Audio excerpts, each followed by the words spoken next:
What the hell are they? They're us, that's all. There's no more room in hell. What? Something my granddaddy used to tell us. He used to tell us, when there's no more room in hell, the dead will walk the earth.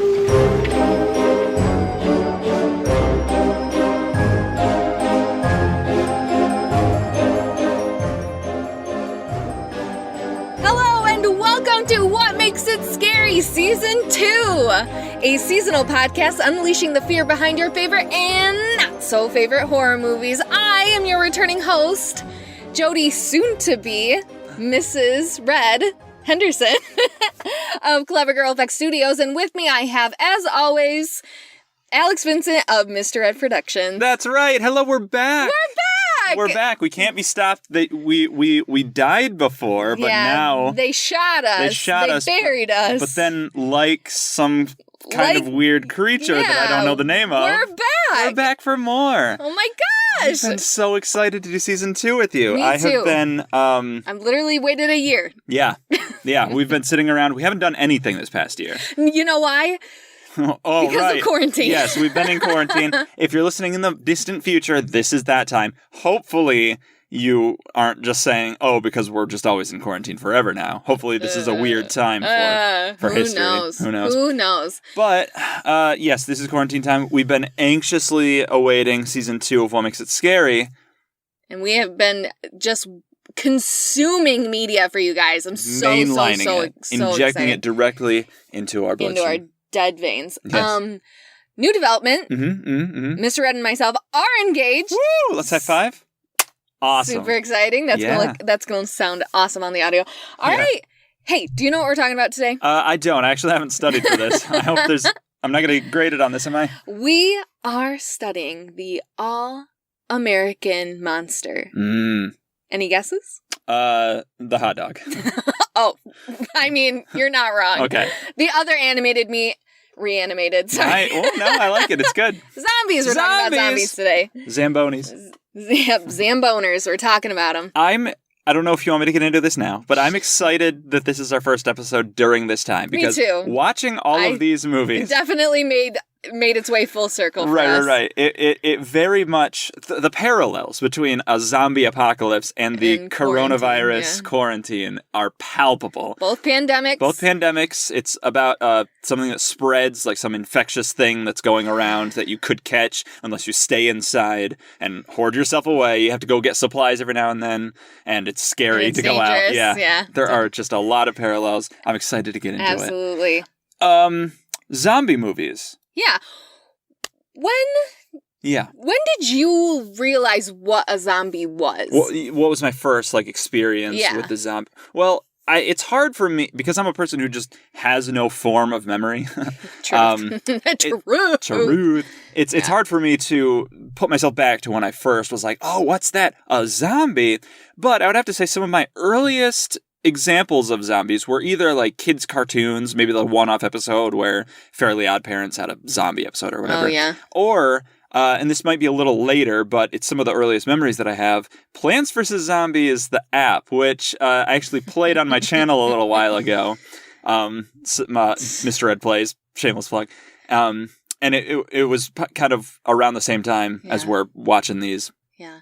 Movies. I honestly tried to dig so deep to remember when I first learned what a zombie was. And the only thing that I really could come up with was Scooby-Doo. Scooby-Doo? There were a lot of zombies in Scooby-Doo. Right. And that's basically it. I think there are just some things that children just know once coming out of the womb. I think they know what the sound it's in so Psycho ingrained is. in pop culture. I think they know what zombies are, and I think it's just things like that. Like ghosts and vampires, just classic monsters. No, I remember learning about vampires. We'll get into that later. But yeah, so that's the only thing that I could really grasp was this is how I learned what zombies were. Sure. And they're terrifying. Zombies are no joke, unless they are.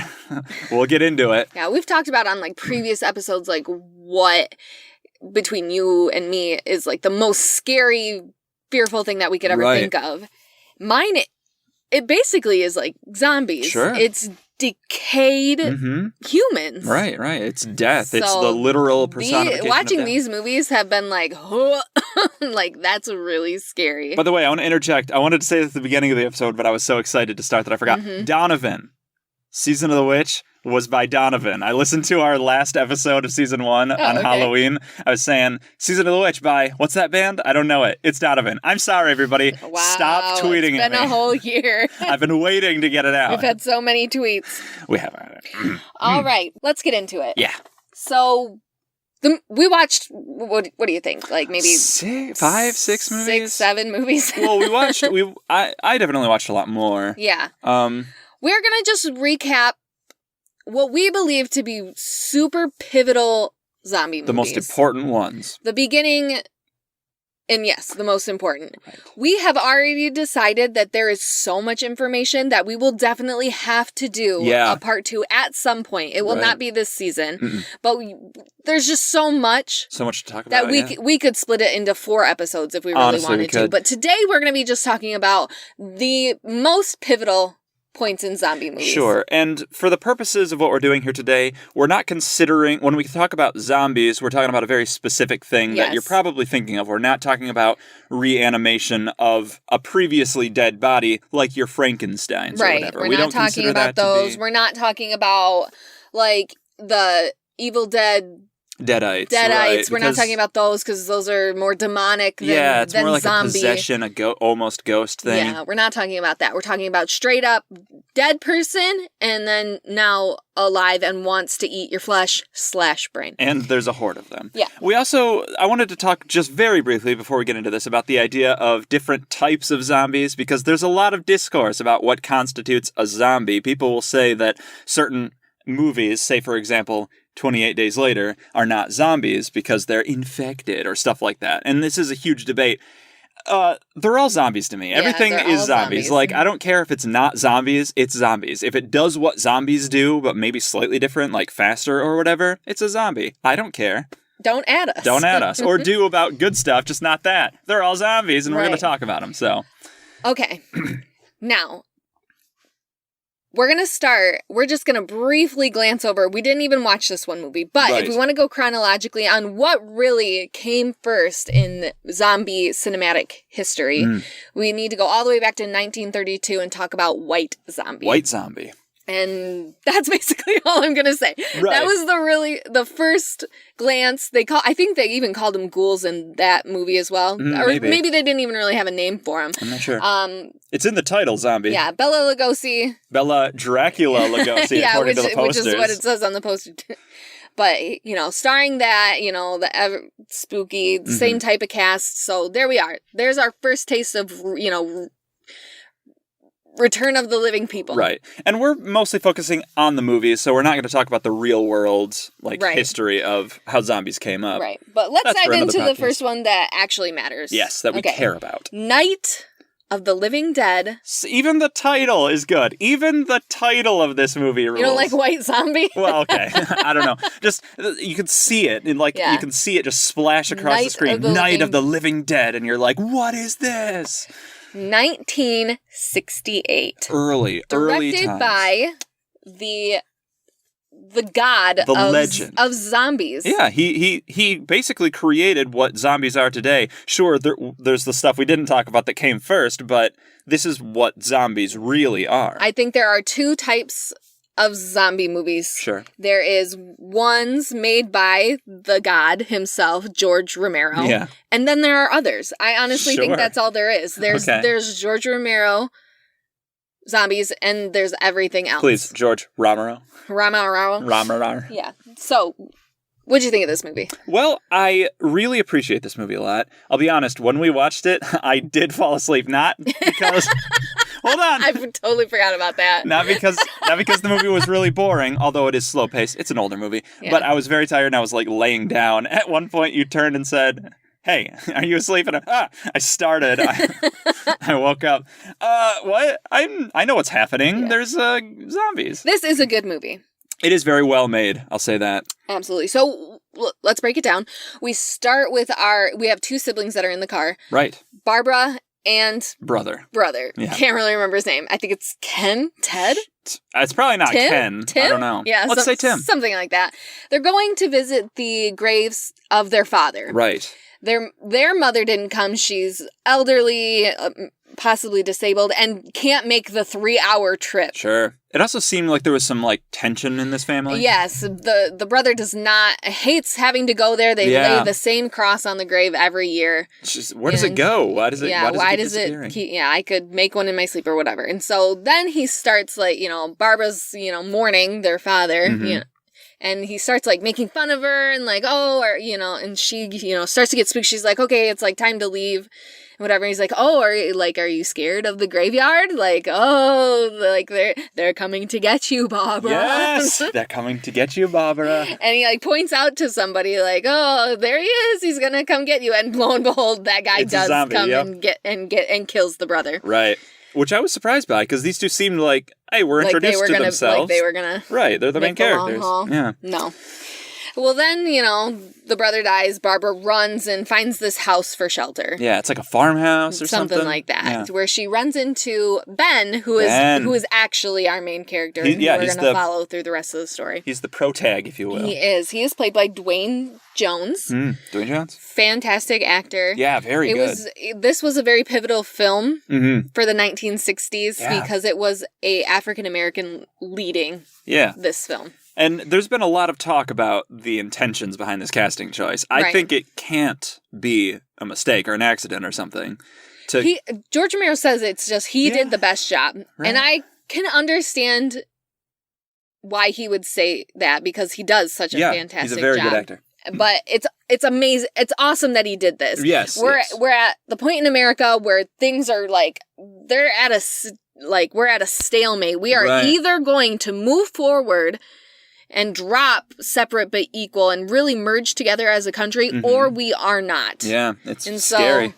This having a movie with the black lead today is people still. I know. Do you remember when like Star Wars Episode 7 came out and people lost their fucking minds? Right, like, because they were like, "Who am I, a white male, gonna identify with?" That, and they're like, "Why is Han Solo black?" Like, do you remember that? I do. Yeah, it's a problem. Stupid people are dumb. Idiots. Yeah.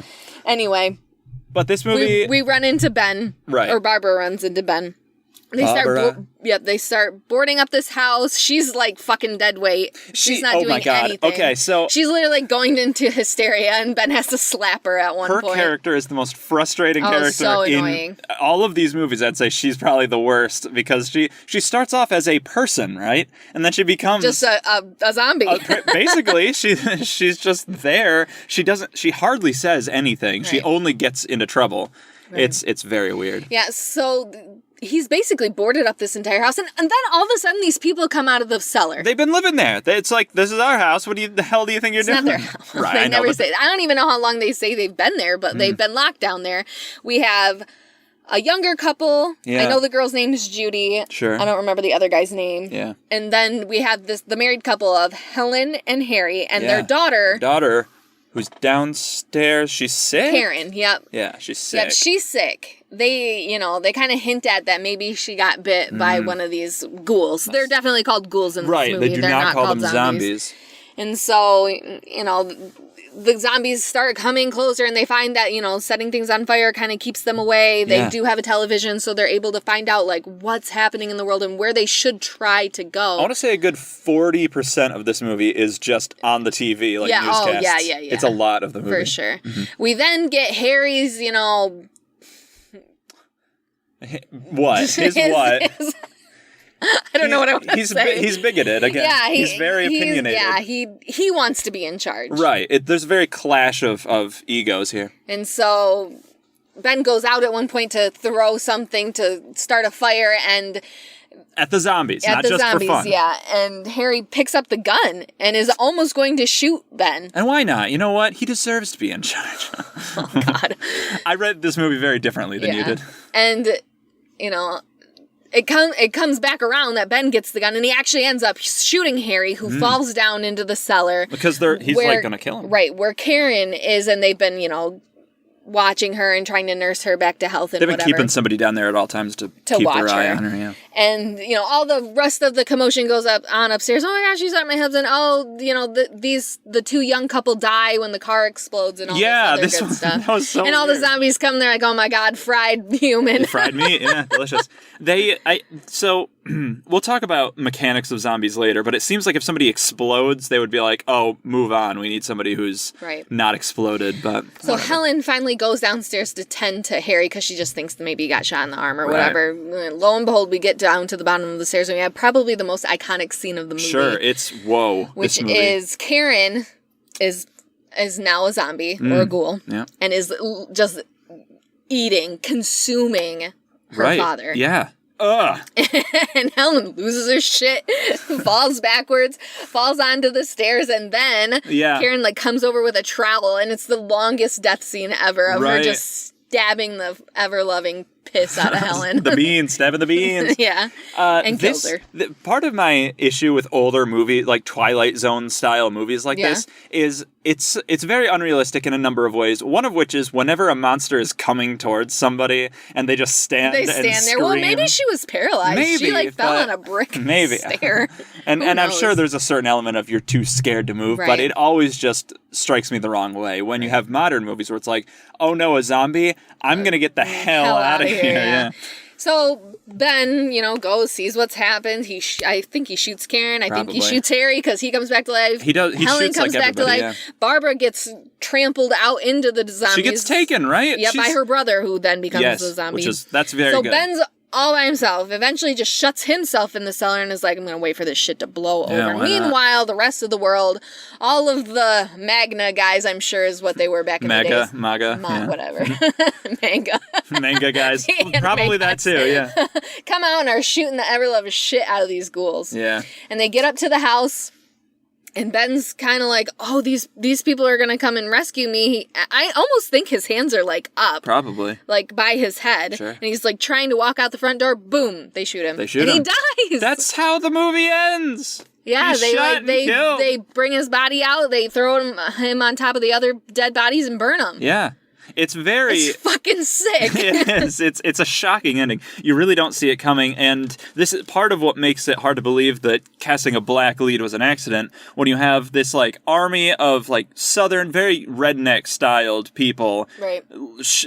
Basically forming a lynch mob and shooting this guy. Obviously, they think he's a zombie, so it's not intentional that way. But the visuals are very specific. Yeah, and it very much looks like a kind of rally where they're burning the bodies afterwards, and it just looks messed up. The thing that bothers me the most about this is it's never going to be proven that he wasn't a zombie.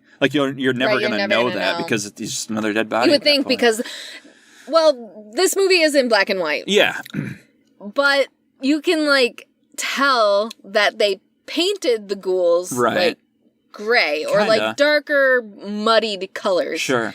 Even the other African Americans in this movie who are ghouls, you can tell that they're painted. Yeah. So technically you could tell, but right.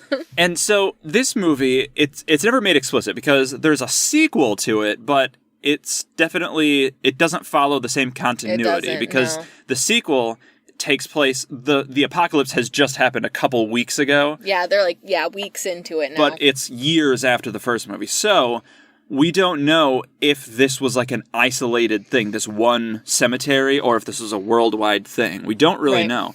This movie is not a zombie apocalypse movie. No, it's just a zombie. It seems like it's only one night. Yeah. And once you survive, once you survive the night, you're good. Right. And, we don't get to see that much of this movie afterwards, so we don't know.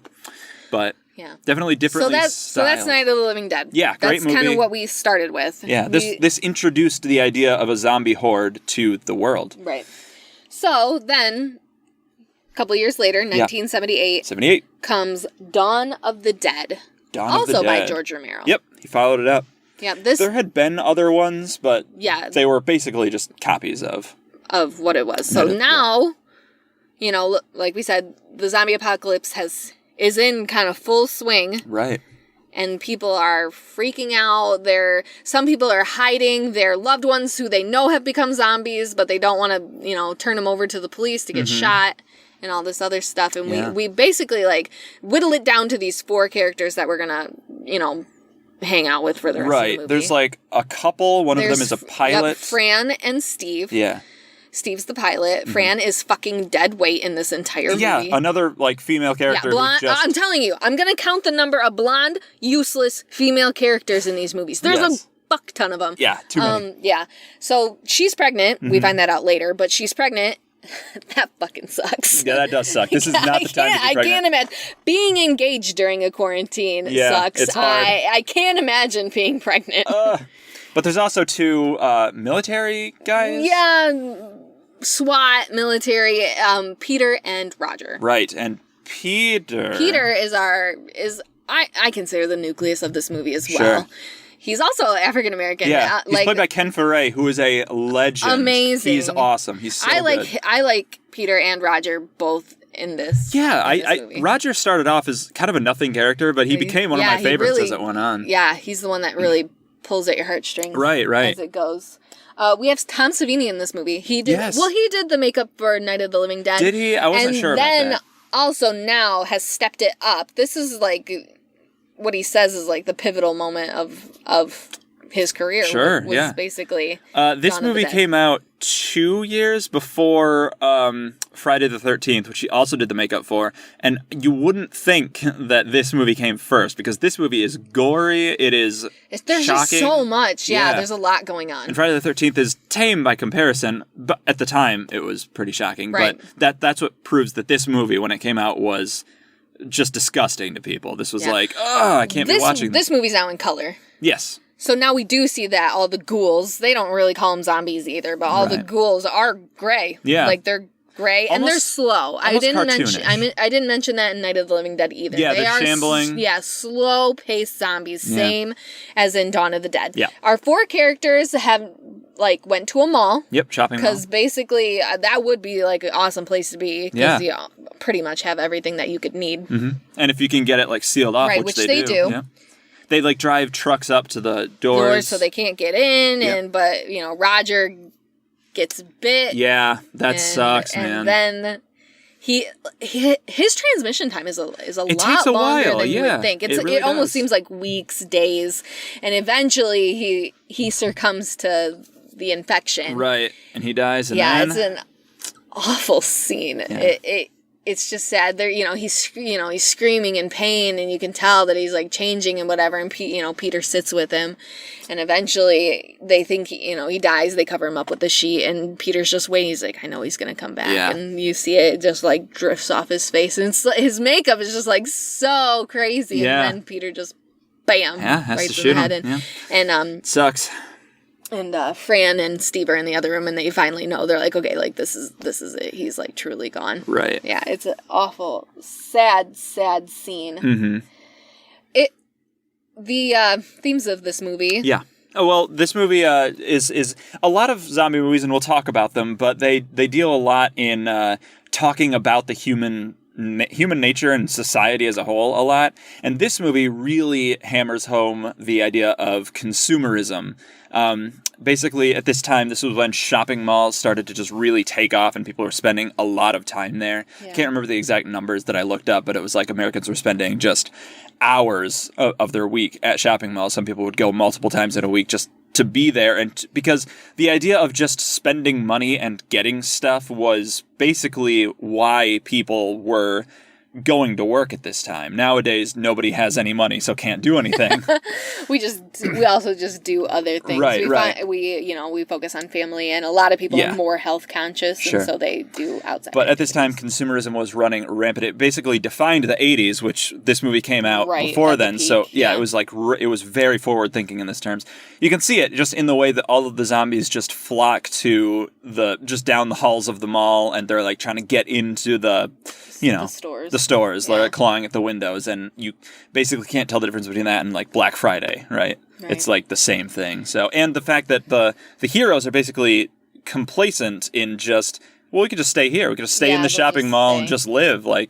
Okay, but there's also what's your life? What's your life now? It kind of hints at this is the only thing they need is to stay in this mall. So there's a lot of stuff that the movie's talking about. Right, in that regard. Get they try to live normal lives, Yeah. from what they can, what they can do. Steve and Fran, they have this dinner scene, which, if you look in the background of This was so weird. and nobody's talking about it. Right. I clearly, when the camera is focused on Steve, Right. during the dinner scene when he basically asks her to marry him, Yeah. and she says no because it's like fucking pointless. Right, it's the zombie apocalypse. I don't know if you've noticed. I don't know if God's telling us something right now, Right. but that we shouldn't be getting married. In the background of Steve's shots, there's a face. there's a face, and it's not like a coat that has wrinkles or whatever. It's like a face. And I'm like screaming like during this whole scene. I'm like, it's gonna move!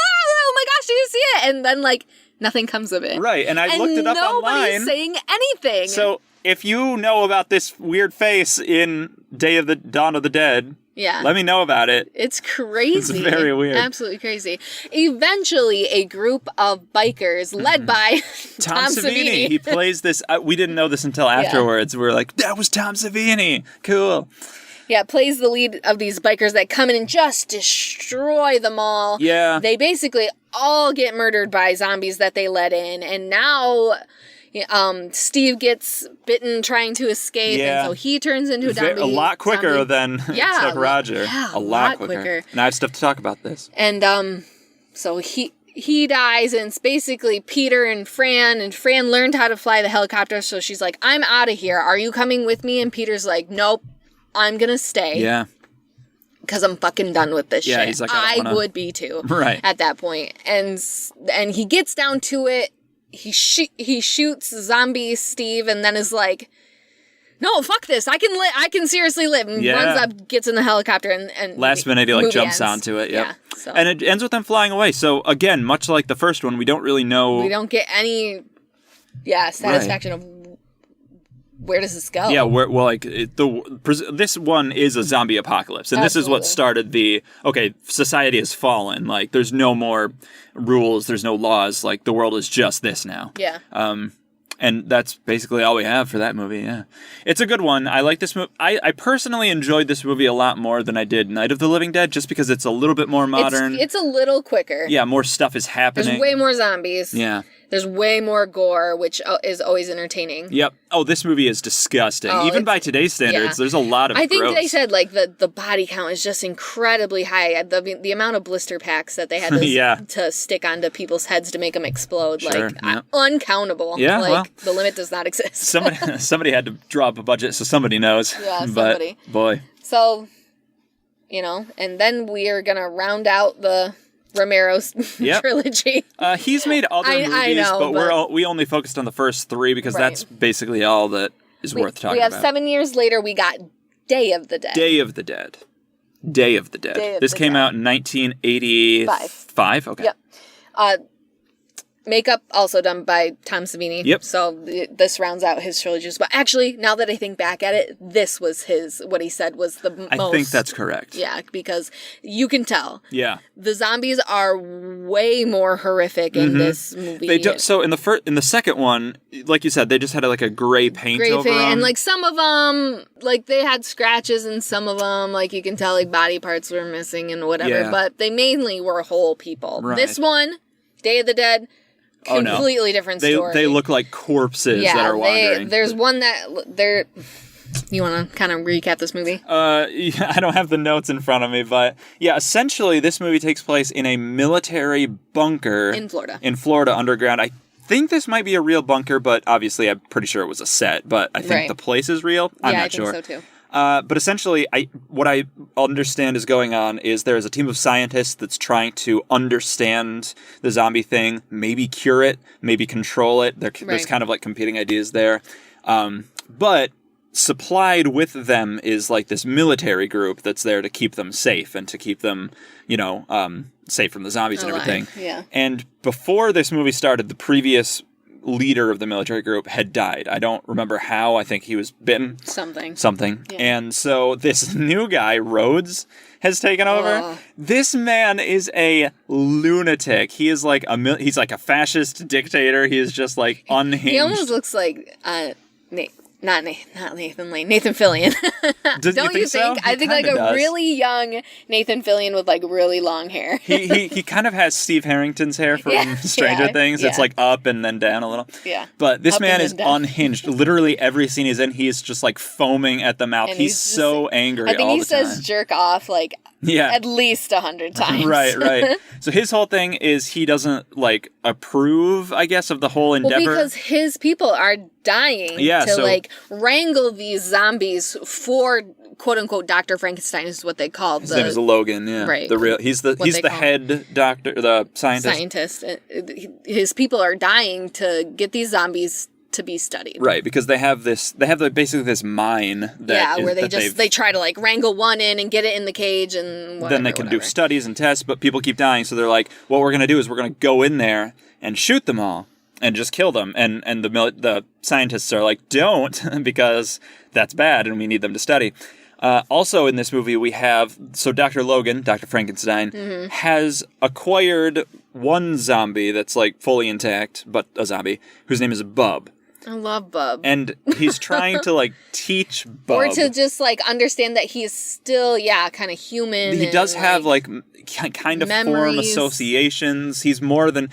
This is so intriguing to me, like because you don't really see all this that much in zombie movies. But he's like he gives him a book, and obviously Bub isn't reading, but he like knows how to open it. He's like opening it, and he turns pages. Yeah, he puts headphones on him and teaches him how to hit play on a tape player. Right, so or he's like like a phone, he can like hold it up. Yeah, and like is like Bub, say hello, and like he eventually is gonna like trying to get through it. Bub is such an interesting idea. Great actor. I don't know who it was. Oh yeah, the actor did such a good job of like portraying all this stuff as a zombie. Yeah, like how could you do this? Completely understand. What we learned from Dr. quote unquote Frankenstein is that these zombies, they don't need flesh to survive. They don't need to consume it to then create energy to make their bodies move. Mm-hmm. They just eat eat for instinct's sake. Just primal instinct of just eating. Because like they've removed the stomach from one of it. Right, they don't need blood, they don't need organs, they don't need anything. Right, they're just doing it pure instinct. Yeah, it's so scary. It's going down. He has like one zombie that's like face is like completely scooped out, and all you see is like the brain stem, and like he's like controlling it with all these levers and whatever. And the other zombie like gets up, tries to get up off the table, all his guts fall out. Oh, that's gross. It's crazy. We get this really good kill in it of the zombie on the floor, and somebody takes a shovel and literally just like stabs down into the zombie's face and decapitates half of it. It's cool. It's crazy. This movie is gross in the best way. I love this movie. We have this female doctor. Right. She's the lead. I did not write her name down. Yeah, I didn't either. She is not a useless character. She very much is driving the plot. Yeah.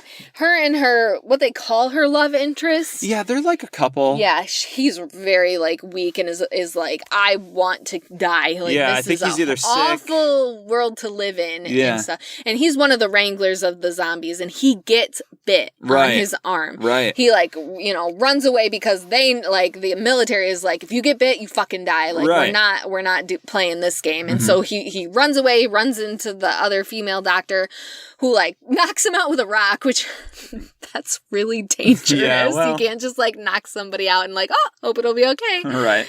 And takes a machete and slam. Like cuts his arm off. Might be the first time this has happened in a zombie thing where it's like, oh, you've been bitten. We could either kill you or we could amputate quickly. And she's screaming at the military like, I got it. Like he's not going to turn. Like I got it. But they don't know. Yeah, nobody knows. And they're like, we're going to fucking kill him anyway. And she's like, no, he's going to stay out here with me. Like, whatever. Yeah, and then things, I don't remember. They just go, they learn that the Dr. Frankenstein has been like rewarding Bub with human parts that he's gotten from the other soldiers that have fallen, who died. And that just, Rhodes is not happy with this. Just like, fuck you, shoots Dr. Frankenstein. Then everything goes to hell. All hell breaks loose. Yep. The zombies get out. The one guy who got his arm chopped off goes up to the top and like lets all the zombies in. Yeah, he literally sacrifices himself to get this huge elevator. Yeah, it's a military base, so whatever. Down into the bunker. Yeah, and then they just go ham on these military guys. Yeah, everybody's. There's a character that's almost exactly like John Goodman's character from The Big Lebowski, which I know you haven't seen, but for people who have, it's a spot-on reference. He's the same character. He's one of the military guys. He gets got. He has another friend. There's like a trio of military guys, Rhodes, and then his two underlings. There's more, but those are the main ones. And all three of them are just unhinged, like off the wall, just monsters of people. Yeah. And they all get got in the best ways. Rhodes... does he go after Bub or no? Bub comes after him. So, he learns that we've learned previously that Bub, knows how to pick up a gun and how to use it. Right. And, literally points it at Rhodes. It's not loaded, but, shoots and could, if it was loaded, would have killed him. Yeah, so Rhodes is not happy with that. So now Bub gets loose. He sees that Logan has died and actually is, sad about it. This is weird to me that he, has emotions. This is weird to me. I like it. It's something different. It is very different. But yeah, so he sees that Logan's dead. He's pissed. He gets the gun and he goes after Rhodes. And I made a joke about this when he saw the doctor was dead. I was like, I hope he gets that gun and I hope he goes after Rhodes and shoots him dead. I want the zombie to shoot Rhodes. He shoots him a couple of different times, but that doesn't slow him down. And all of a sudden, the other zombies come in and from the door behind him. Obliterate him. Tear him to pieces. Yeah, just annihilate him. Yeah, I'm so used to movies like Aliens. The second one is a good one, where the main bad guy gets an off-screen, off-screen death. I'm so used to just the villains just getting off easy. Yeah. Or even just they got him, right? And that's it. No, you this see guy, everything. And he's still alive as they're tearing him apart. He's screaming. He's been shot a few times. And then Bub salutes him. It's so good. I love this movie. It's a little bit silly. It's a little bit just goofy, but I love it a lot. It was probably my favorite of the three, honestly. I would say it was the best. Yeah, it had the best characters. It was the fastest. Mm-hmm. Dawn of the Dead was fucking 2.5 hours. I couldn't handle it. Yeah, it was a long movie. Such a long movie. What happens, by the way, in Day of the Dead with the main female character? They get away. Him and the pilot, her and the pilot, and I think the other guy. There's another Jamaican guy who's there. The three of them, I think they get away. Yeah, they get on a helicopter. There's a fake out where they get to the helicopter and there's a zombie in it, but then that turns out to have been a dream.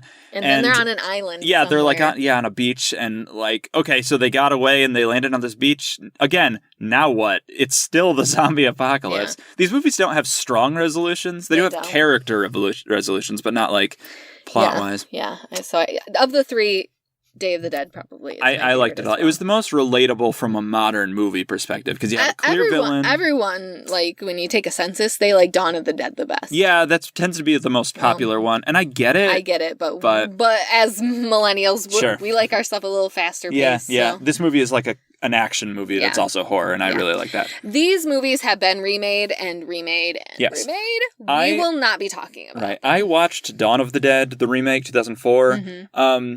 It's not really worth... It shouldn't have been a remake. It should have been a new thing, because the only thing that's the same about it is Maul. None of the characters are the same. There's 20 people living there, not just 4. Yeah. And there's a pregnant woman, but she's not super important and everything. There's there's little similarities, but it wasn't really worth talking about. So, it was... Never mind. We will not be talking about them. Yeah. What we are instead going to turn to is what some people call the better sequel to Dawn of the Dead. Yeah, this movie, I'm so excited for this. I would almost have to agree. I feel really bad saying that. This came out the same year. Same year. Mm-hmm. It is called Return of the Living Dead. I had never heard of this movie until doing research for this, and I'm so sorry. I had never heard of it. It's directed by Dan O'Bannon. Who he's mostly a writer of different stuff. Right. I had never seen this movie before, but I recognized the box art immediately. Yeah. This is one of those movies that you definitely went to Family Video, Blockbuster, whatever, and you scanned and ooh, that one got you. It was so scary. Yeah. And it's the first zombie that they find in the movie. So this movie is, It's billed as a comedy, and I see it's hilarious. It is very funny, but it doesn't really feel in a lot of ways like a comedy. Like, it's over the top. Yeah. And I think it's goofy in a way that, like, it almost feels unintentionally funny, but it also feels intentionally funny. It's so hard to It's like they interpret. tried, but they didn't try, like, that hard. Because it's like there's not a lot of jokes in it. No, and there's not actually a lot of dialogue that goes along with it. Right. We start out in a medical supply lab called Unita. Unita Medical Supplies. And it's like, if you need it, we got it. And we have Frank and Freddy. Yes, Freddy is played by, I don't know the actor's name, but he was Tommy Jarvis in the second time Tommy Jarvis showed up in Friday the 13th Part 6, Jason Lives. Yes. Because the first Tommy Jarvis was, Corey Feldman in Part 4. Yes, as a child. There are 3 actors who have played that character. Right. Yes, he was the second he's Freddy. He's the new recruit for this medical supply lab, and He's Frank is kind of just like showing him around like, oh, yep, like we have this supplies, and we have wheelchairs, and we have prosthetic legs, and we have halved dogs. Yeah. And he's like, big money for those halved dogs. And then he's like, and we have cadavers. You have cadaver. You have one. Right. And he like, shows him into the freezer and is like, there it is. There's the body and all that stuff. Hanging. Which, can you imagine? Yeah, Oh my God, I hate it. Well, he reacts appropriately. He's like, ooh, there's a dead body in there. Well, no, he doesn't act appropriately because he's like, yeah, I want to see it. At that point, yeah. Your mother has expressed that she wants to go. Like when she dies, she wants her body donated to either one of these medical supply labs or to the forensics team to study decomposition. And I'm just like, God, no. So that just freaks me the fuck out. I can't. So then he's like, all right, so let me ask you this. You're familiar Freddy asks Frank. Right, Freddy asks Frank. No, the opposite. No. Freddy asks Frank, well, they're talking what's the weirdest thing you've ever seen? I was just, okay. You have the script for this movie, essentially, so why don't you take it? Well, Freddy, he's like, what's the weirdest thing you've, like, ever seen? Because apparently they just get weird shit in there all the time, and he's like, honestly, he's like, have you ever seen the movie Night of the Living Dead? And he's like, yeah, and he's like, well, that's not how it, like, really happened. It was based on a true story. It's based on a true story of the Army, I don't know.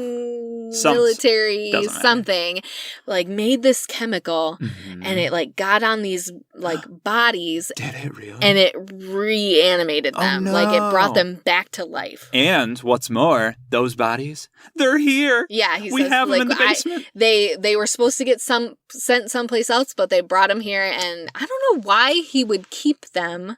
I guess just because it's part of the whole thing. Wouldn't you like to keep this, because the military wants it all hush hush, like don't want to tell anybody about this, and so wouldn't you be like, listen, give me $1 million fucking and you can have your bodies back, right? Because I wouldn't want to keep them. I wouldn't want them anywhere near me. Get them away from me. And it turns out to be a bad idea because he's like, yeah, I want to go see him, so they go down there, and they're just in these like these oil barrels, yeah, essentially. That say, like, in case of emergency, call this number. It's, like, the military or whatever. And you can, like, look in the top. He sprays it with Windex, takes the entire roll of paper towel and wipes it. And I was expecting him to pull one off. No, it takes the whole roll. You've ruined that roll. Like, it's soaked through. You can't throw it out. It's the little things in these movies that drive Alex it's so funny. Absolutely crazy. It's so funny. And all this, he's like, oh, these things will never come unsealed. They're made by the military. Slaps the side of it. Yeah, like, it immediately sprays this, like, all this gas at them. Comes out. They get knocked out. Yeah, for probably, like, a couple hours or whatever. And you can tell the fumes have, like, gotten sucked up through the vents and down, and now they're into where that freezer and the cadaver is, and the cadaver starts coming back to life and shaking and screaming, which I would too if I was in a freezer and hanging by my head. But eventually Frank and Freddy, they wake up. They go upstairs, and they see, okay. So what they do is they see a dog on the floor, and it's like... it's like barking. It's like barking and yapping, and they're like, what is it? And they pick it up, and it's one of those half dogs, so you can see, like, the innards. And they freak out. And this was so funny to me. You were a little freaked out by this, but I was laughing because... because I know, it is very sad, but their reactions are hilarious because they're like, what are we going to do? And Frank is like, we're going to kill it. That's what we're going to do. And he starts bashing on it with a shovel. Kicking it. I'm like, that's a dog. I know, but it's dead. What are you going to do? So then they notice that, like, oh, God, the cadaver is alive. It's screaming in the freezer or whatever. Yeah. They call their boss. Yeah, Bert. Yeah, Bert. By the way, another thing we noticed is on the wall in Frank's office is one of those like eye visual charts. Yeah. And we noticed that it says something like Bert is a slave driver who is a cheap son of a bitch or something. Yeah. We paused it and we're like, what does that say? Great. You wouldn't have been able to do that in the theaters in the 80s. Absolutely not. So Bert comes, he's the owner of all of this stuff, and he's like, what the hell What the hell is going on here? And he's like, Bert, the can opened and blah, blah, blah, blah. And Freddy's like, fucking call the cops, like, call it quits. And he's like, no, we're not going to do this. What we're going to do, just like in Night of the Living Dead, we're just going to take out the head and call it good. So grab that pickaxe over there, got it. They're holding it down. This thing's nude, by the way. But it's like not nude. It's like yellow. Well, it doesn't have a penis. It's like, it's very I was looking weird. very specifically. I didn't see. It doesn't. It's just a weird like plastic being. It's very strange. So they're holding it down. They grab a pickaxe. They stick it through the head. Great, problem solved, right? Nope. Sorry to tell you, these zombies don't play by the old rules. They don't. It's not as simple as just destroying the head or removing the head or destroying the brain. Meanwhile, Freddy's group of friends. Yeah, he's a part of like this just gang. Truly bizarre. This is like classic 80s like punk team. Oh, they're so funny. We got great characters. I call the one Buzz or Biff. Biff, because he's exactly I think his like, name is Buzz. I don't remember, but he's exactly like old Biff, not like the young version of him from the 2015, the future Biff. Yeah, from Back to the Future too. Yeah. There's like him, Tina, Freddy's girlfriend. Yeah. And then we have just a bunch of other different characters. We have pink-haired girl. Yeah. Who's nude. Almost the entire movie. They go to this graveyard because they're just waiting for Freddy to like get off shift, and like she's all of a sudden just like, you ever think about like death and what it would be like? And she's like, I fantasize about all these men just like ripping me to pieces, and she literally is just like she strips naked. And then she like does this like tease, and then later they're like, all right, you want to put your clothes on now? And she's like, no. I can't imagine this movie was able to like be aired in many theaters. I don't know. Because I have no idea, but it's very weird. It's hilarious. It is. I was laughing. I was like, I hope that she is like this throughout the whole movie for many reasons. We also have the character Spider. Yes, Spider. He's part of the gang. He is also from Friday the 13th. He was in part 5 as like the older cousin. I can't remember that character's name. I think IMDb called him Demon, but I remember him having a not name like that in the movie. But he's the one who died. He was in the outhouse, the porta potty. He's singing to his girlfriend. I really liked him. I really like that. And he was a really good actor too. Yeah, like he was very really doing talented. He like drove most of the scenes from here on out in the movie. Yeah. So back to inside the medical supply lab. I was just gonna say, I was surprised that he like made it to the end of this movie. I think that's what they're pushing. They're like, Probably. hey, we're gonna change the rules here because he's African American, right? So we go back into the medical supply lab.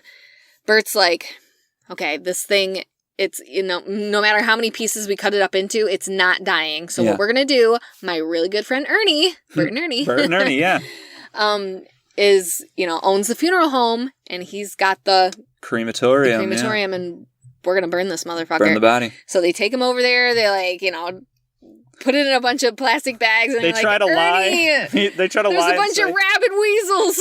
And he's like, well, why don't you shoot him? That's cruel to like burn him. Burn him. And eventually they show him, and he's like, oh my God. By the way, we missed the best part of the movie, which is when Bert comes in and like Ernie's got headphones on and he's trying to get his attention. He taps him on the shoulder, and Ernie's first instinct is to pull out a gun and aim it at him. And he's like, oh, sorry, Bert. I didn't know it was you. Yeah. Ernie is such an interesting character. He is. He's got this velour, like burgundy tracksuit. Yeah, he's a weird dude. Yeah, really weird. So they eventually have to come clean, like, oh my God, this is body, and it won't die. Can we try and burn it? And Ernie's like, whatever, just like try it. So they go put it in there. They do incinerate it. The smokes and the fumes go up into the air, and then it starts raining. Yeah. And next to the funeral home is the cemetery, which is where, by the way, all the friends are hanging out, waiting for Freddy to get off work. Right.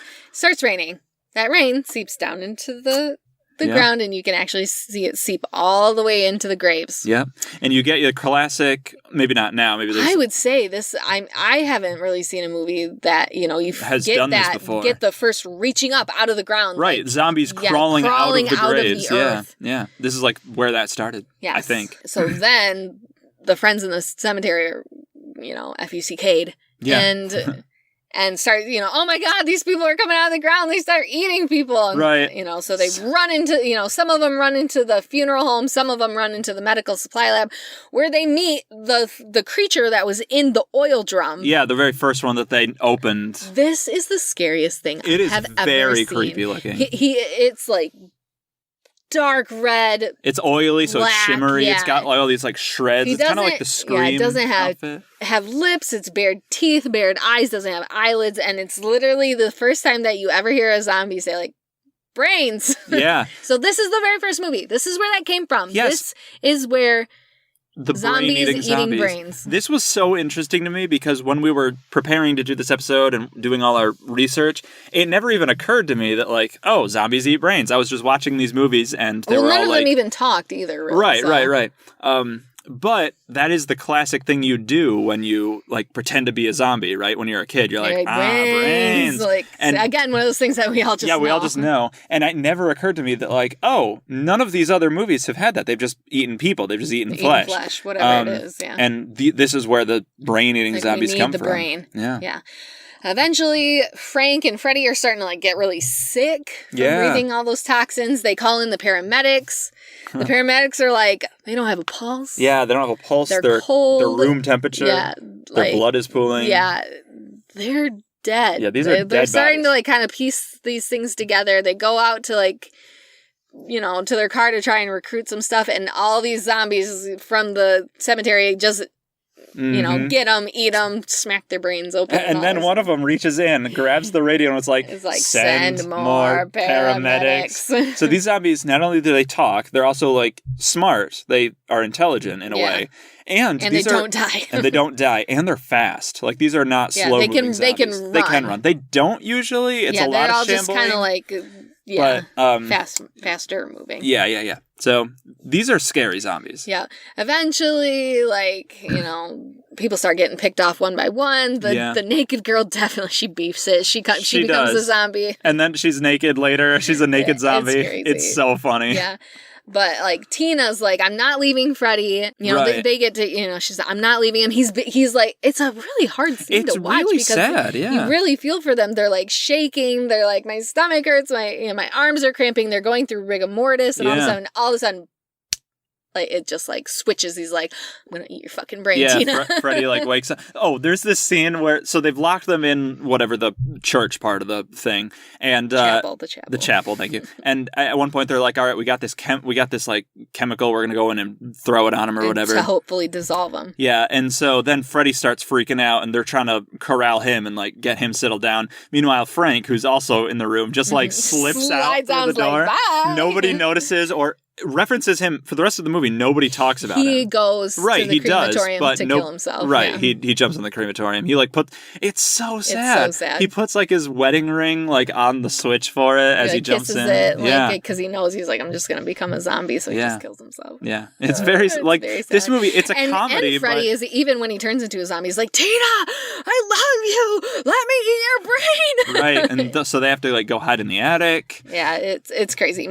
Finally, Bert and Ernie. Yeah, Bert and Ernie. Or I think it's actually Spider and Bert go, and they're like, we got to call that number that's on the side of the thing. This has gotten way out of hand. All these cops are getting killed. Right. They've quarantined off the area that these dead people are. Yeah, there's and they're this like, whole listen, patrol. like, we're going to kill everything that's in here. Yeah. Unless, and if you're a living person, you got to get out. So they're trying to call the military. Yeah. We saw earlier in this movie that this guy's a weird like scene at the beginning. Trying to find these barrels, and I just can't. I've been trying for the last 15 years. Yeah, finally gets the call through. The guy's like, "Okay, we know exactly what to do." Like sets it up, and they send a nuke and nuke the entire town. Yeah, they just drop a nuclear bomb on it, and apparently everybody dies. There's this weird like flash where Freddy finally breaks into the attic at the exact moment. Apparently that doesn't matter because there's just a huge nuclear explosion. Yeah. And then earlier, when they put him in the crematorium, the smoke came and then it started raining, and that's what woke up the zombies. They dropped this nuke. All this smoke starts rising, and then it starts raining all over America. By the way, the exact same shot that signaled the first rainfall and the zombies waking up, the exact same shot later on in the movie. Yep. So that was Return of the Living Dead. I liked it a lot. It was very... Oh, it was hilarious. I thought it was great. It was very funny. It was very intense. It was very sad when it wanted to be. Good characters. Yeah, good characters. Funny. It was completely unexpected, because I'd never heard of it. And so watching it, I was like, why didn't I grow up with this movie? Yeah, it's definitely one of those that you could have watched, like, all the time. Right. Except for the woman running around naked through the entire movie. That's probably why. Okay, that was good. That ends everything...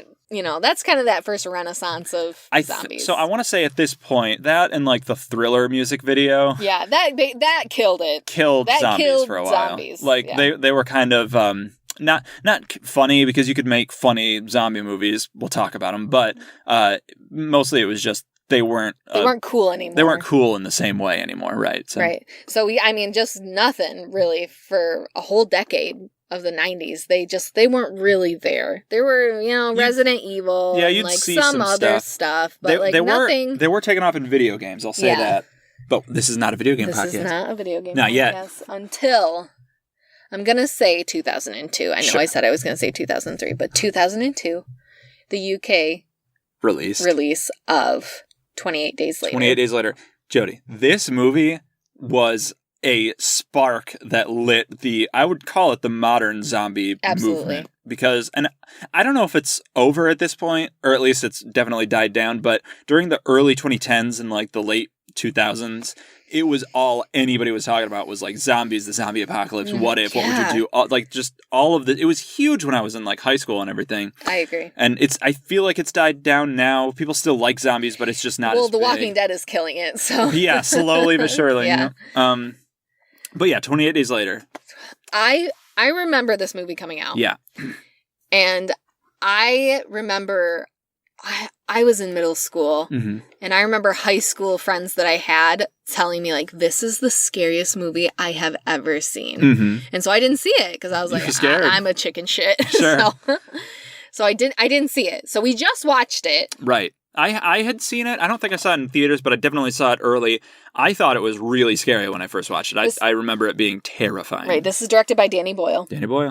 We start out, takes place in London. These people break into this lab that has a bunch of chimpanzees, and they just think, oh, they're being tested on. This is wrong. We need to break them out. Yeah, they're activists. The scientist comes in and is like, you cannot do that. These chimpanzees are infected with the rage virus. Yeah, it's pure rage. Will just murder you. And they're highly infectious as well.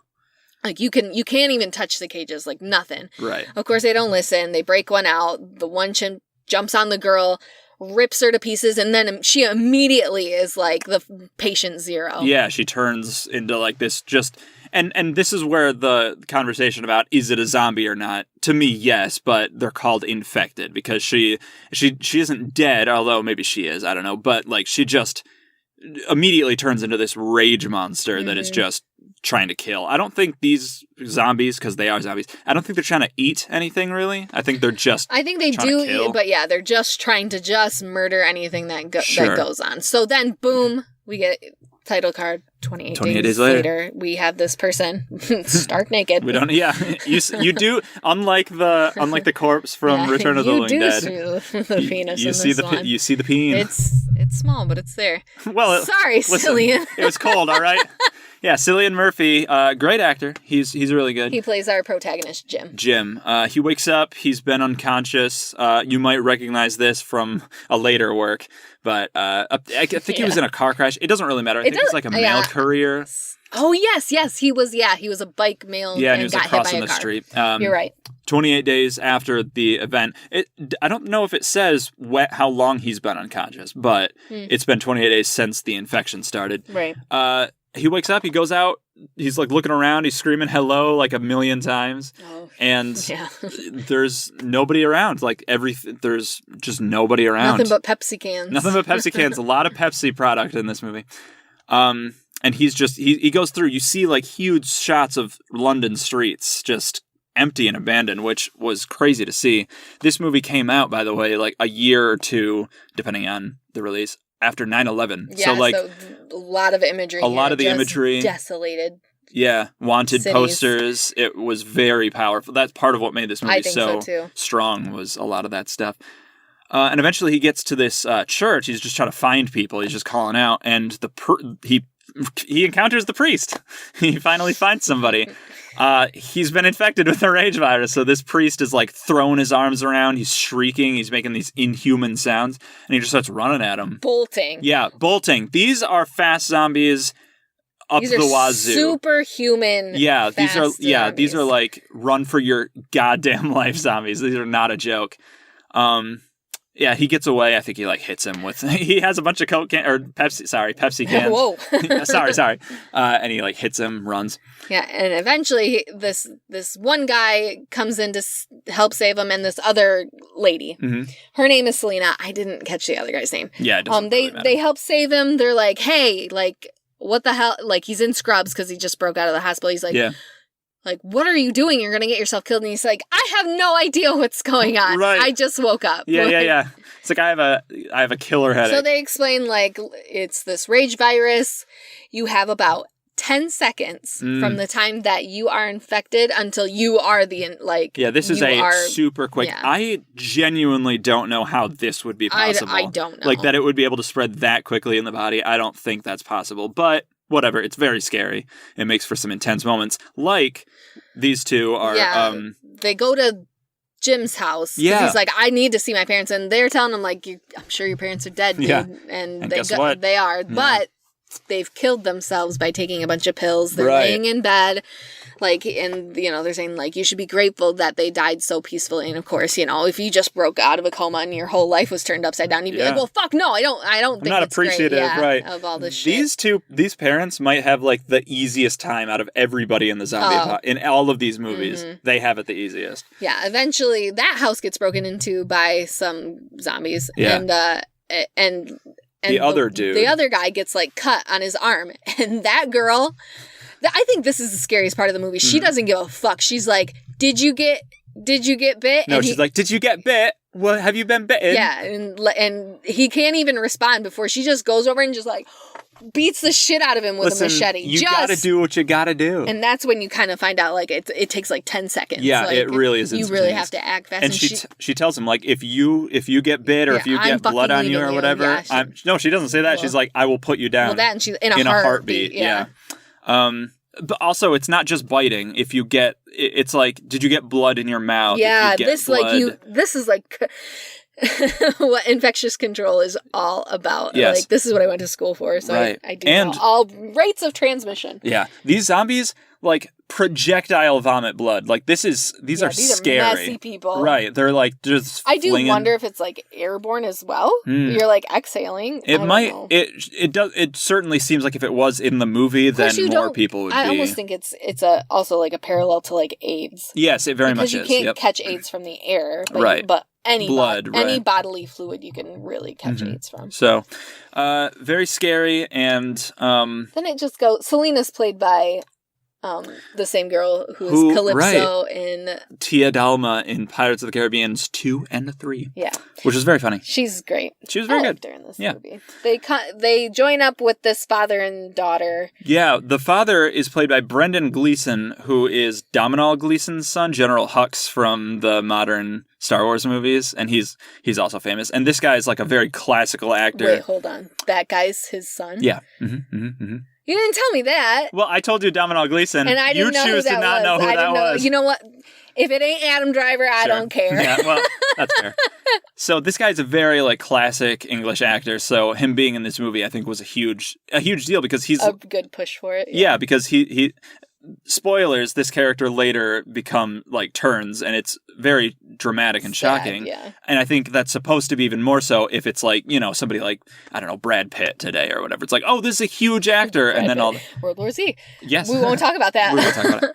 So eventually they get to this military base. The Ninth Doctor's there. Yeah, he's the leader of the military guys. This was 2 or 3 years before Doctor Who started, or the Ninth Doctor was there. So the new Doctor. yeah, so it was very funny to see him. He seems nice at first. He's like taking him in. He's like, you can stay with us. Then it turns out that the only way he was able to get all of these other military guys to like band together and form whatever they have is he promised them women. And now they have not only Selena, but also this like teenage girl. Mm-hmm. And they're like, well, great, we have 2 women. So they basically take Jim out and some other dude. And they're like, we're gonna kill you because you're a hindrance to us. And we have these women now. Very disturbing. I don't like this whole part of the movie, personally. Yeah, and that, they go through all this rigmarole and whatever, and they kill everybody, and Jim and Selena and the girl. Does the girl die? Hannah is her name? Yeah. No, she doesn't die. She doesn't die. They survive. Right. And, yeah. Yeah, he goes back to the military base to save them, kills everybody. Then they just live in this house for a while. 28 days later again happens. And then they get picked up. They like pull out this help thing, and some helicopters pick them up.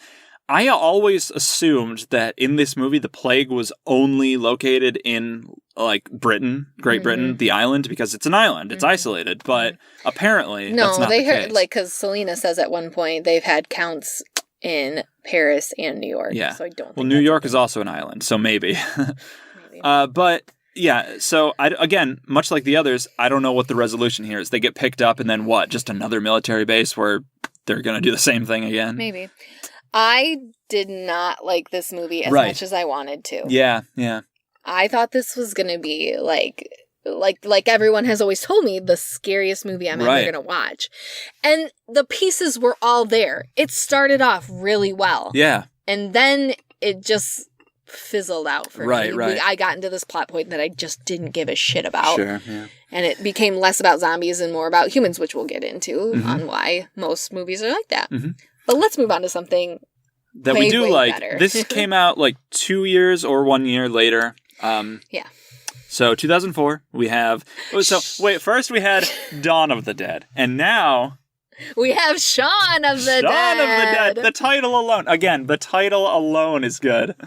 Directed by Edgar Wright. Edgar Wright, who in alternate universe directed Ant-Man. I wish it had happened. Man, I wish it had happened. So this movie rules. Oh. It's a comedy. This is my first introduction to like real zombies. Yeah. Like, this was my first movie. Mm-hmm.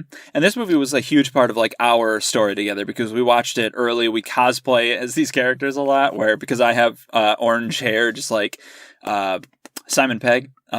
I'll dress up like Shaun, white t-shirt, have we made a name tag. Yep. We have a really good friend who just mildly resembles Nick Frost. So our friend is a good-looking dude, and Nick Frost is not good-looking. In this movie, sorry, Nick. In this movie, he's not a good-looking dude. He's got this shirt on that says, I got wood. And I cosplay Liz. Who? Nobody cares. She is girl.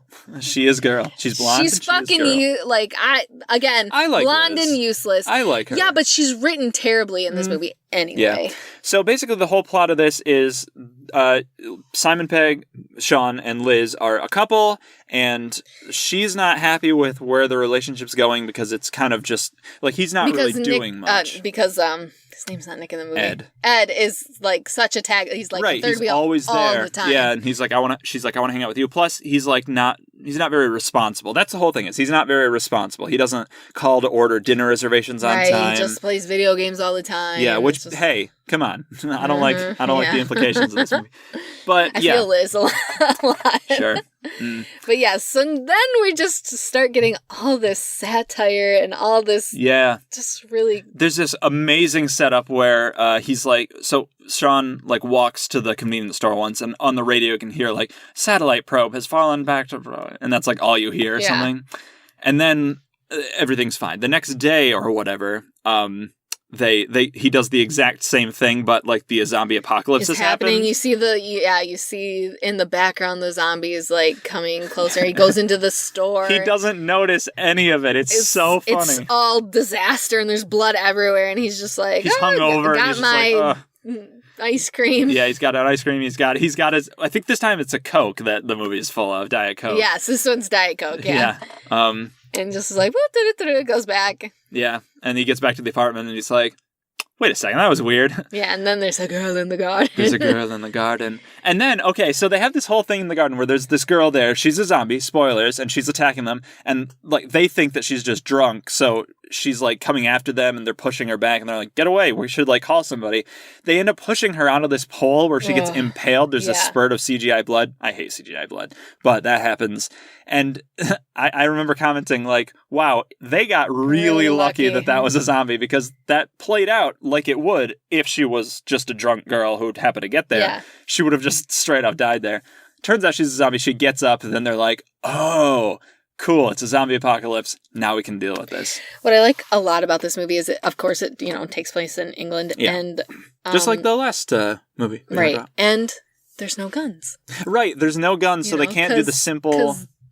England has their shit together. Yeah, they're a normal place. And doesn't give guns to every goddamn person. Right. Man, America's so they have scary. to get creative, Shaun has a cricket bat. Yeah. And Ed has an axe. I think. Or something. Yeah. So they end up doing this whole thing where they're like, all right, so what are we going to do? Like, it's a zombie apocalypse. We need to make sure everyone's okay. The phones aren't working. So what we can do is we can go over, we can, like, pick up my mom. She's a character in the movie. We can go and pick up my girlfriend, Liz, who he still wants to take care of. Right, even though they're like, she's called it quits. Right. And then we can do all this stuff. The plan changes a bunch of times, and you, like, see the shots of him doing this. This movie is so funny. Edgar Wright, his directing style is just so good. There's just so much woven into it. There's callbacks. And they're playing the video games of the zombies, and later on they're shooting the zombies. Yeah, and they're doing the same thing where they're like, top left. Right, and Shaun's mother is named Barbara. Yes. And Ed is screaming on the phone like, we're gonna come get you, Barbara. We're coming to get you, Barbara. Yeah, it's so good. I didn't know that the first time I watched the movie, that was a callback or whatever. Yeah, you could absolutely miss so much of it. Right.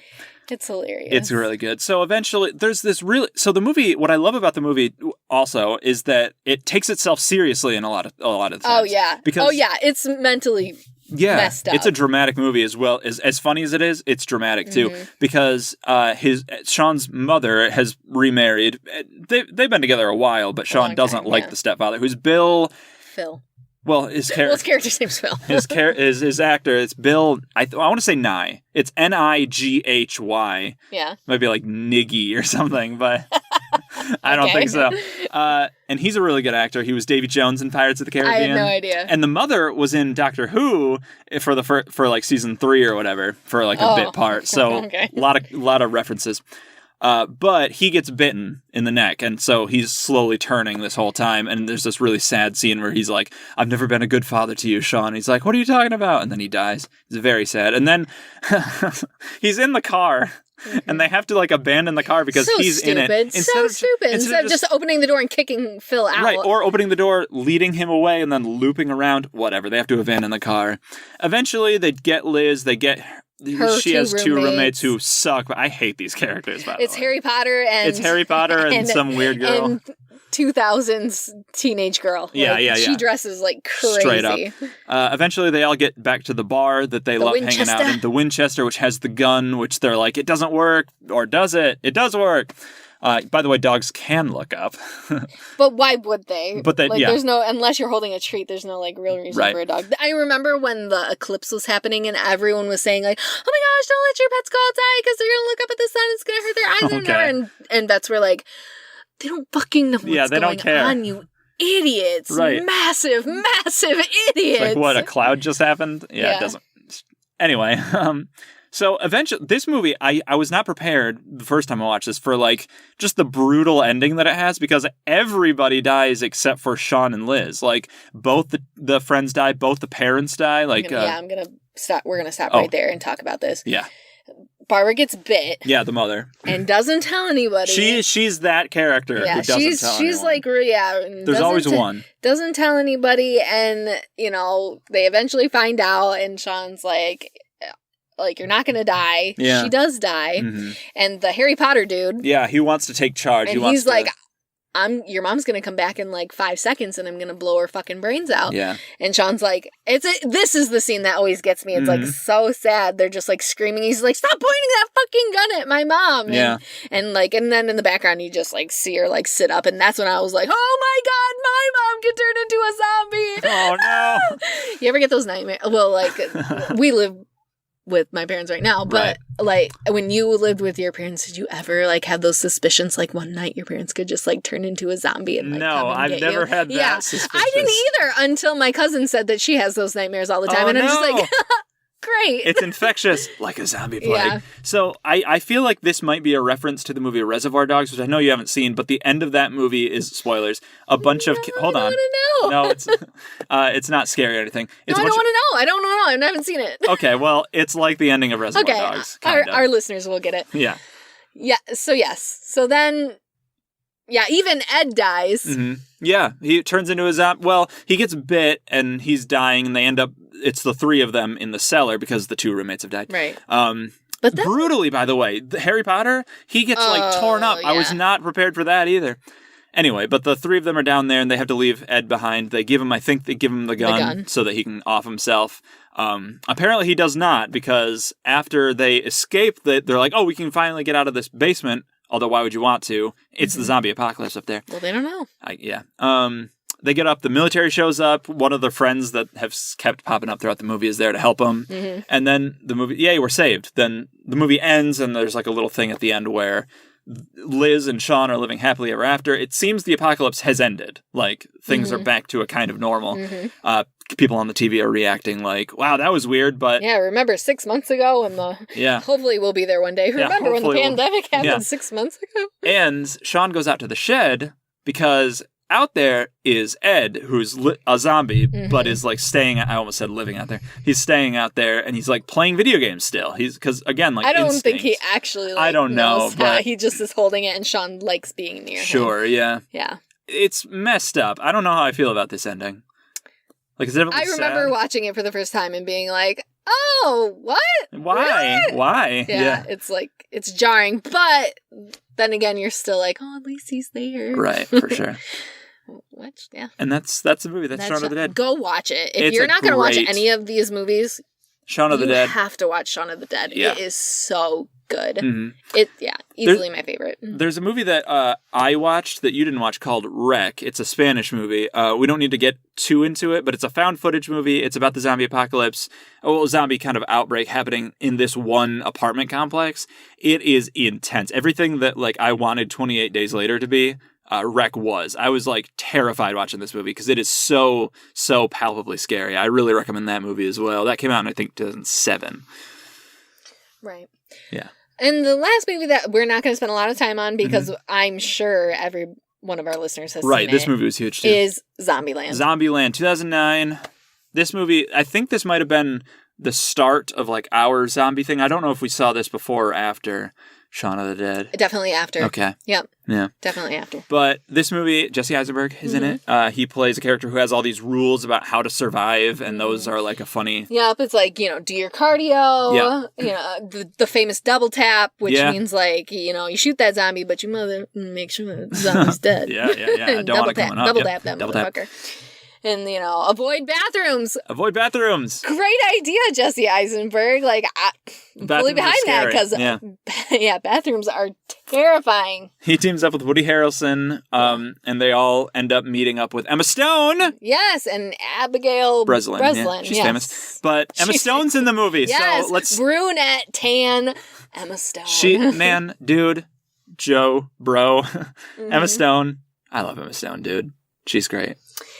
Absolutely. We also have Bill Murray in this movie. Yes, the surprise cameo by Bill Murray. Spoilers. Yeah, he's like just walking around trying to act like a zombie. He scares Jesse Eisenberg. Yeah. And he gets shot. Even in his death, it's such a really good scene. Right. The characters are really good in this movie. We'll call out one person that's not good in this movie, and that's Amber Heard, and she can go fuck herself. Yeah, she sucks. So she's in this movie. She's only in the beginning, and she's almost patient zero. Right. If you didn't know, patient two. Yeah. If you didn't know, she's like the one who runs into Jesse Eisenberg's apartment. And is like, help girl. me. Yeah. That then eventually turns into a zombie. So fuck you. Yeah. And we'll move on. Right. So Zombieland, good movie. Definitely one of those turners. Yeah. We didn't really have anything from, beyond Shaun of the Dead. Who could follow that up? Yeah, well, Zombieland. I think Zombieland does a good job. Yeah. It's a comedy, but it has this amazing finale at this basically just this theme park where there's like all these jokes about, hey, we're on a roller coaster and we're shooting zombies, or we're on the swingy thing and we're shooting zombies. And like it's Woody Harrelson like barricades himself in the prize booth and like just goes to town on best all these scene of all of these movies. That's the best scene. Yeah, that is so awesome. Yeah, absolutely. And then the year after that, The Walking Dead started, which let's take it season by season. Okay, season 1. Nope. You have Rick. Oh, okay. I have only watched reviews of The Walking Dead. When I think of zombies, those are the zombies that I think of. Like those physically are what zombies 1 would look like, and 2 that you just imagine they would be. Right.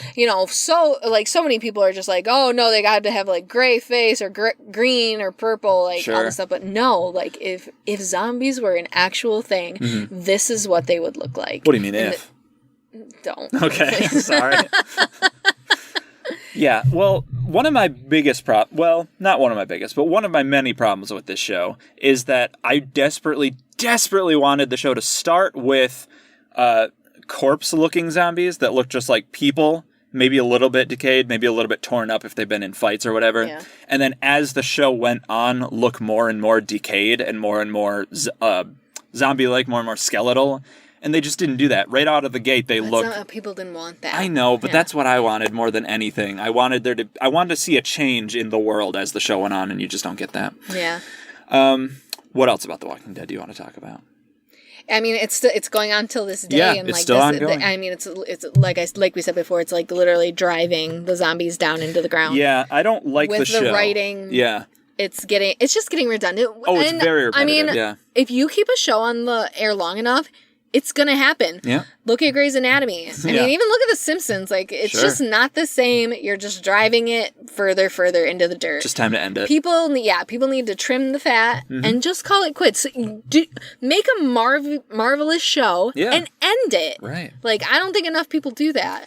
I really respect The Walking Dead for a lot of reasons. I love the fact that it's a horror TV show. First of all, that alone is good. From AMC. Yeah, like, and that it's hugely popular. I love that. I think the idea of a zombie TV show is good. Even a long running one where you see how the world changes and repairs itself after the apocalypse. I would love that, but the show isn't doing that. The show is just, hey, it's a zombie apocalypse. Everything sucks. People are bad and evil. And that's just going to be how it is for the end of time until they end the show. The Walking Dead is truly what symbolizes, what zombie apocalypses push. Yeah. Like you said, the humans are the monsters. Yep. You see that in all of these movies. You see in Day of the Dead, the military people, how they treat each other, how they treat the zombies, all this. That's just like the humans are the ones that will eventually turn on each other and just torture Absolutely, them. Yeah. The zombies are more a backdrop for the true events in the show, which is how do these people on the brink of disaster treat each other? Right. Not well, spoilers. As it turns out. Not well. You have other questions for me? I do. We're going to break it, and so we're going to move past our movies and just break it down how you and I would answer these questions. Yeah, there are a lot of other zombie movies, but those are the ones. Do you prefer a fast or a slow zombie? Okay. I think a slow zombie is more classic, what I think of when I think of zombie. Like if you say zombie movie, that's what I picture, the slow shamblers. But definitely what I think is scarier are the ones that run at you. Yeah. So it really just depends on what I'm looking for. If I want a very Night of the Living Dead classic zombie thing, slow. But if I want a horror movie where I'm like, ooh, I'd be terrified to be in that situation, the fast ones. I just think it's hard to think of the fast ones as zombies, really. Yeah. Which is probably why people are like, they're infected. Yeah. Shut up. They're all zombies. So I agree with you. I like slow zombies. Yeah. I just, no matter how slow they're going, it's an unstoppable force because is coming for you. It's the same as like from like It Follows. Like Right. it is going to get you, and it doesn't matter how long it's going to take. Right, because like the thing is, you can outrun the slow zombies, but eventually you have to stop. They are gonna find you. Like eventually you have to take a nap, and then that's it for you. And that's when they will get you, and they will tear their fingers off trying to get. Yeah. It doesn't matter to them. They will get you. Right. So that's my answer. What is your preferred transmission? What does that mean by preferred? Like, which is you're like, oh yeah, that's how like zombies are created. Is it bacterial? Is it viral? Is it radiation? Is it chemical? Is it the moon circling in its third orbit? Like, I think, especially nowadays, I think the most realistic thing is the biological element to it, like the rage chemical? virus. Oh, Well, no. So you think of virus. Yeah. That's because we're living in COVID times. I know, it's scary. But the idea of the bite is very classic to me too. Like that's the transmission method, because then you can actually like run through a horde of zombies and be fine because you didn't get anything on you or whatever. If you had to like just bat them out of the way, and then you have your classic, oh, this person's been bitten, but they're hiding it or whatever. So I always pair like radiation with like mutant. Yeah, and that's not zombie. That's zombies. different. Yeah. So I agree with you. Great. Bacterial or viral is my rate of transmission. Yeah. What's your survival plan? My survival plan, I really like the idea of the mall, if that is something that you can do. It really does feel like that is, it has everything you need. It has food, it has entertainment, I guess. It has, we live in America, so guns and ammunition. But if it's just, it depends on the context. If it's just me, I don't know if that's tenable. If it's me in a group, hopefully you're there.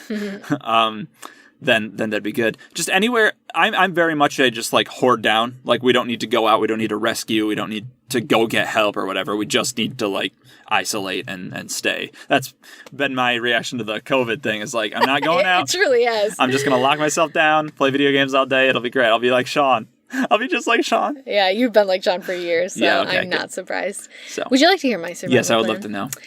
I'm not sticking around. No, you're off in yourself. I've told everybody, I'm like, listen, if this thing's fucking real, I'll stay around for a little bit to see if it's gonna blow over. But if it's not, and it's getting really bad, and like, I can't stay in one place, I can't sleep at night, I can't have it family, or if I can't have family, right, I'm offing myself. Yeah. It is not worth it to me. Right. And say what you want. Like, I think I'm going to be happy in the end. Okay, good. So, and I won't have to see some terrible shit. That's true. It does not seem like a good time. I'm like, don't count on me because I'm gone. Yeah. I'm not sticking around. Right. And I think I'm the smartest out of everybody great. for that. Great. Well, as long as you're happy. And my final question that I have for you is, if you get bit, are you telling people? Oh, yeah, absolutely. But maybe not yet. Maybe I'll give it a little bit of time.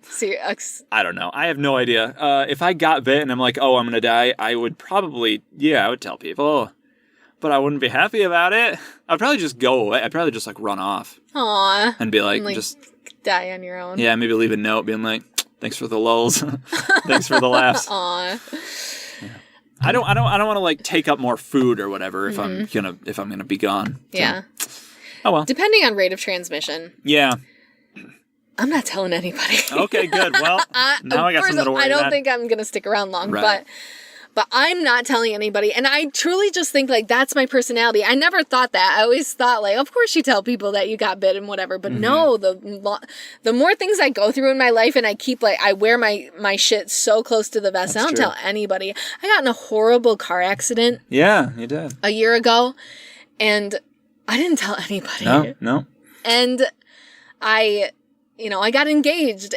And I didn't tell anybody. You did, but... I did, but it was really hard for me to do that. And I didn't tell my boss. Well, because you open up, you don't like opening up to people or like showing any kind of weakness. It's always, and I know that's just going to be a continuing thing in my life. I think about it and I'm like, oh God, when I get pregnant, I don't think I'm going to tell anybody.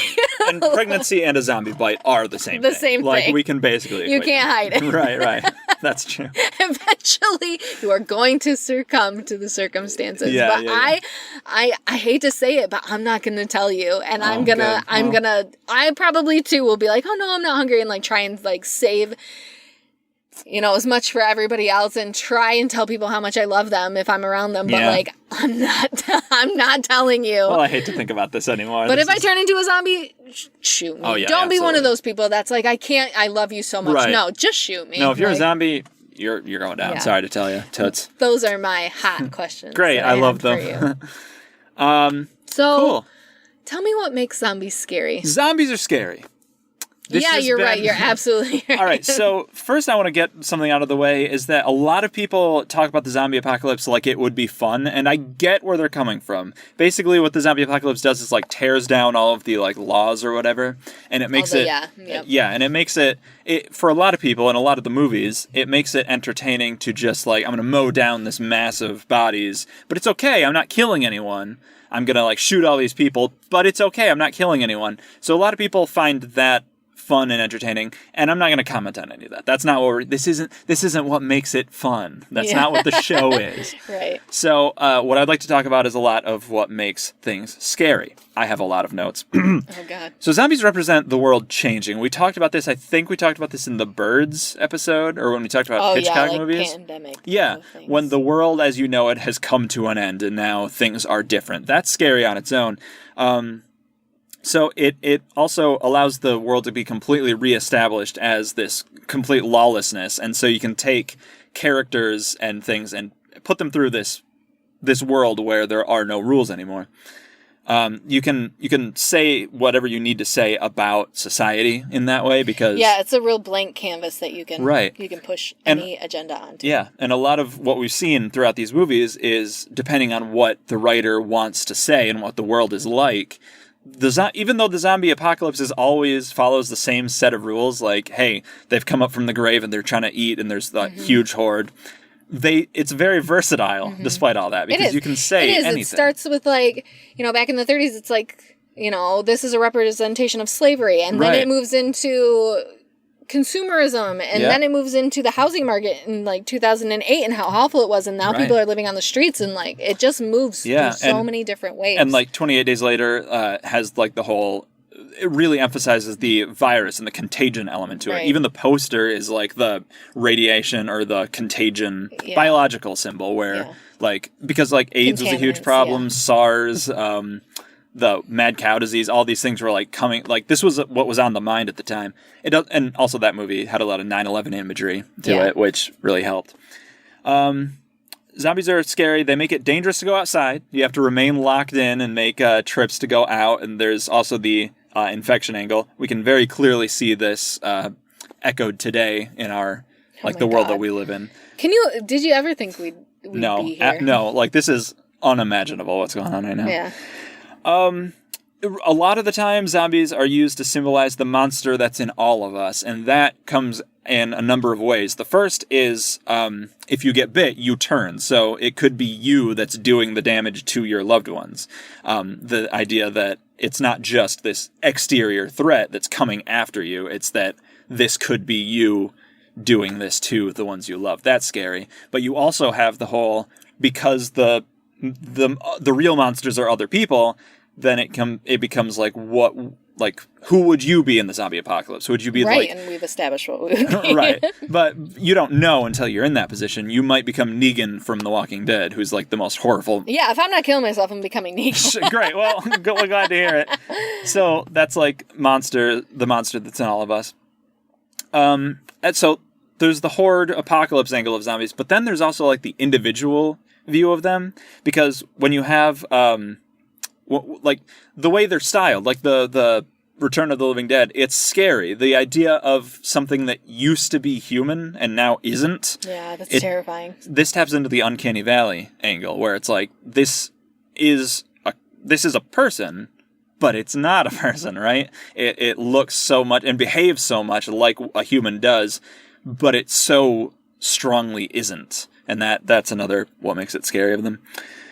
And it also allows us to talk about like the nature of life and death. Return of the Living Dead posits that like being dead is painful, and that's a scary idea. That is a big part that we didn't talk about. Is they capture one of the zombies and they're like, "Why do you eat people?" And they're just like, "We just eat the brains." Why do you eat the brains? It's the only thing that like makes the pain stop, and so they're just pained all the time. And you do see it through Freddie and Frank. Where Right. just like everything hurts. Right. Like, And that's a nightmare to me as somebody who doesn't like being in pain. Well, yeah. And like, wouldn't you like rest in peace? Right, like, right. The idea that death is the end is completely sabotaged And by I zombies. do think, I mean, when you die, you're peaceful. It's the reanimation that Sure. makes you hurt so much. Right. So the whole thing, by the way, we didn't talk about this, Return of the Living Dead. They end up torching one of them, like putting it in the crematorium or whatever. And they never talk about it in the movie, but like my thought is, what if that thing is still not alive, but still sentient? And what if it like felt all that and now it's just like ashes, but it's still feeling? Ugh. Who knows? I hate to think about it.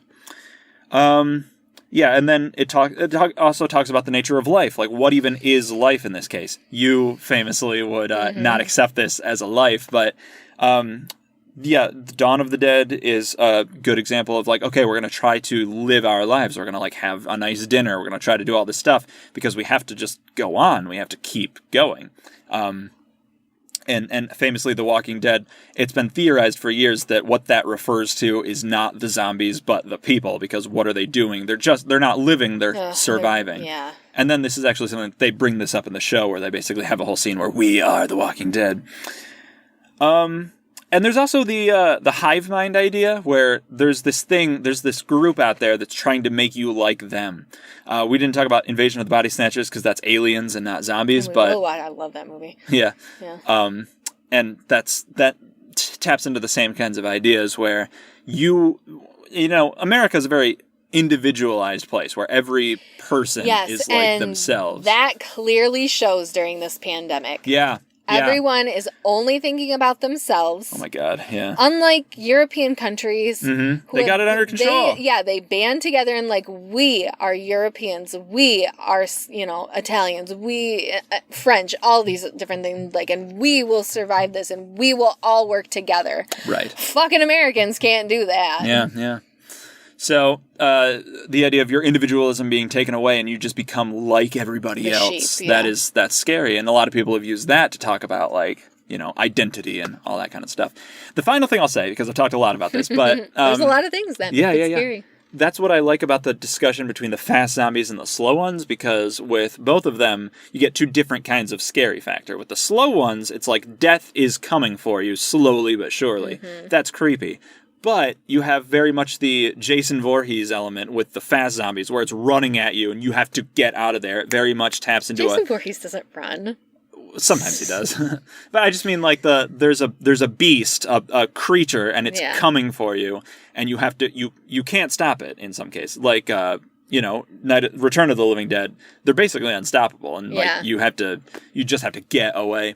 That's very scary because it taps into the very caveman parts of the brain of, oh, there's a bear and I have to run. A bear. We have to get the hell out of here.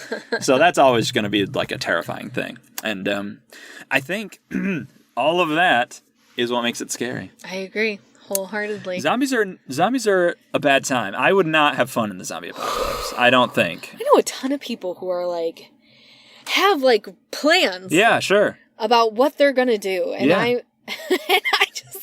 I can't bring myself to think of it. Yeah. And my only plan is I'm not living through it. Right. Who's to say when we have children, my maybe I'll probably feel different, and all my maternal instincts will kick in and be like, we have to survive. Sure. But no. Okay. I'm going to be that woman on the Titanic that tucks their kids in and is like, you're going to die. Oh no. Okay. Well, that's terrifying. Hey, you know what?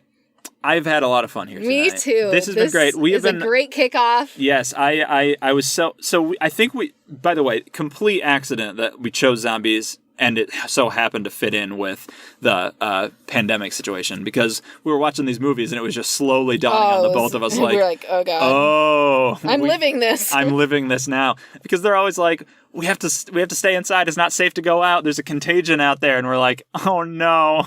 Yeah. Why? But it really, really worked. So, a really strong first episode, I think. We did good. Let's rate the episode that we just did. Yeah, it was fantastic. If you had to rate 1 to 10, I would give this an 11, in fact. It's really good. Well. Yeah, I know. Tooting my own horn there. Yeah.